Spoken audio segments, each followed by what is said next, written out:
और इस बीच यूक्रेन ने एक वीडियो जारी कर इस बात का दावा कर दिया है कि उसने बखमूत में रूस के कई सैन्य ठिकानों पर जोरदार हमले कर दिए हैं। यूक्रेन के मुताबिक उसने रूस के कई फौजी ठिकानों पर अमेरिका से मदद के तौर पर मिली होवित्जर से हमले किए,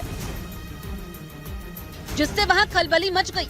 यूक्रेन ने जो वीडियो जारी किया उसमें कुछ सैनिक होवित्जर में गोला भरते नजर आए। इसके बाद जैसे ही उन्हें इशारा मिला वहाँ एक जोरदार धमाका हुआ। यूक्रेन ने दावा किया कि उसने इस हमले में रूस के कई फौजी ठिकानों पर एकदम सटीक वार किए, जिससे वो बर्बाद हो गए। Ворог стягує сили на напрямки, він хоче все-таки закріпитися, але इस बीच यूक्रेन ने कुछ इलाकों में ड्रोन से हमले भी किए। आशंका जताई गई कि इन हमलों की वजह से रूसी सेना को जबरदस्त नुकसान उठाना पड़ा। गांव के लोगों का दावा है कि शादी से पहले ही आलोक मौर्य और ज्योति मौर्य के परिवार के लोग एक दूसरे को जानते थे, इसीलिए शादी के वक्त आलोक के झूठ बोलने और धोखा देने का सवाल ही नहीं उठता।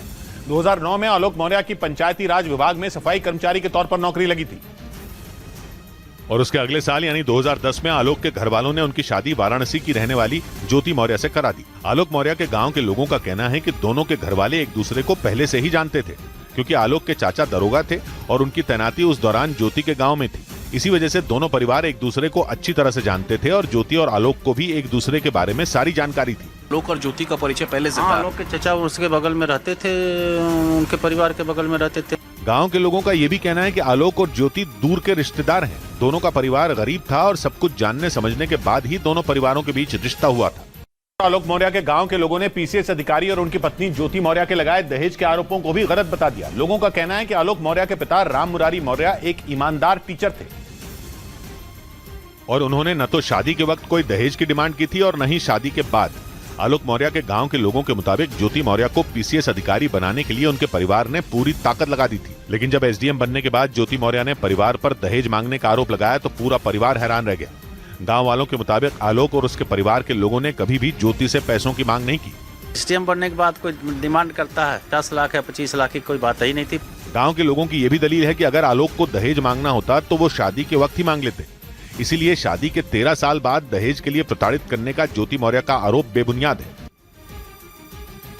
और इधर पश्चिम एशिया के देश लेबनान से दिल दहला देने वाला एक वीडियो सामने आया। वहां बेका वैली इलाके की एक मस्जिद में एक सिरफिरे ने गोलीबारी कर दी, जिससे एक आदमी की मौत हो गई। आरोप यह है कि फायरिंग करने वाले ने वहां रहने वाले सीरिया के लोगों को ही निशाना बना दिया और लेबनान की बेका वैली में मौजूद उस मस्जिद में घुसकर अंधाधुंध गोलियां बरसाई, जिससे एक आदमी की मौत हो गई और करीब 5 लोग बुरी तरह घायल हो गए।